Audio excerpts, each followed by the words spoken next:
সে বাবা খুব গরিব ছিল। নিজের মেয়েকে দুঃখ থেকে বাঁচানোর জন্য তিনি দিনরাত পরিশ্রম করতেন, কখনো কখনো ঋণও নিতেন, এবং যখনই মেয়ে চিঠি লিখত তিনি সঙ্গে সঙ্গে টাকা পাঠিয়ে দিতেন। মেয়ের সঙ্গে থাকা রুমমেটরা একদিন একটা প্রশ্ন করলো, যখন আমি আমার বাবাকে টাকা পাঠাতে বলি উনি 1 সপ্তাহ দেরিতে পাঠান, 10 দিন দেরিতে পাঠান, কখনো কখনো তো পাঠানি না, কিন্তু তোমার বাবা কিভাবে সবসময় সময় মতো টাকা পাঠিয়ে দেন? আর তোমার বাবা আসলে কি করেন? আমার বাবা গ্রামের প্রধান, আমাদের কাছে 100 একরেরও বেশি জমি আছে। বড় বড় কথা। একদিন যখন তার বাবা শহরে এলেন তখন ভাবলেন নে টাকা চেয়েছে, তাই গিয়ে দিয়ে আসি, এবং তিনি হোস্টেলে চলে গেলেন। বাবা বললেন, আমি অমুক মেয়ের বাবা, একটু আমার মেয়েকে নিচে ডেকে দাও। তখন সে তাড়াতাড়ি নিচে এসে যখন বাবাকে দেখলো তখন সে বাবার ওপর খুব খারাপভাবে চিৎকার করতে লাগলো, তোমার কি একটুও বুদ্ধি নেই? তুমি আমার হোস্টেলে কেন এসেছো? তুমি কি আমার সম্মান নষ্ট করতে এসেছো? সে বাবার ওপর খুব চিৎকার করলো। বাবা কিছুই বুঝতে পারছিলেন না। এমন কিছু না বাবা, তুমি তো টাকা চেয়েছিলে আর আমি এই শহরে এসেছিলাম, তাই ভাবলাম তোমাকে টাকা দিয়ে দিই, তাই তাড়াতাড়ি এখানে চলে এসেছি। বাবা, তুমি তো মানি অর্ডার করতে পারতে না? এখন থেকে আর কখনো এখানে আসবে না, আর আমাকে তোমার মুখও দেখাবে না, ঠিক আছে বাবা? যেমন তুমি বলো, এই টাকা রাখো। তিনি টাকা দিলেন আর সে টাকা নিয়ে নিল।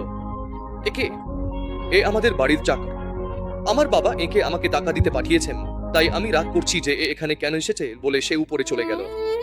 নিজের জন্মদাতা বাবাকে চাকর বলায় তার মন ভেঙে গেল। পরের দিন সব ছাত্রছাত্রী কলেজে যাচ্ছিল, তখন রেলওয়ে ক্রসিং এর কাছে ভিড় জমেছিল এবং সবাই দেখছিল যে কেউ মারা গেছে।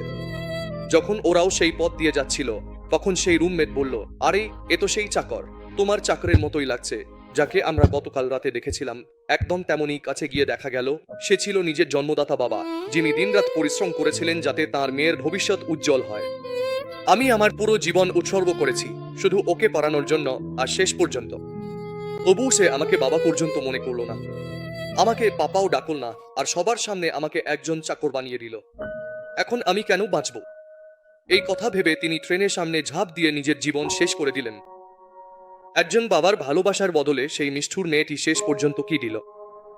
মৃত্যু। আজ তোমার আশেপাশের বন্ধুরা হয়তো তোমার মানিব্যাগ দেখে এসেছে, কিংবা তোমার ব্যক্তিত্ব দেখে।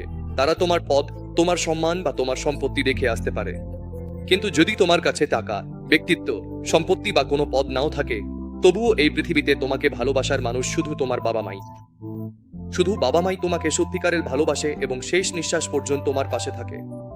নিঃস্বার্থভাবে ভালোবাসা বাবা মাকে কখনো কষ্ট দিও না, তাদের কাঁদানোর চেষ্টা করো না। বাইবেল বলে, তোমার বাবা মার সম্মান করো। যদি তুমি তোমার জীবনের প্রতিটি দিন সুস্থ থেকে দীর্ঘ জীবন পেতে চাও, তাহলে কখনোই তোমার বাবা মাকে কাঁদিও না।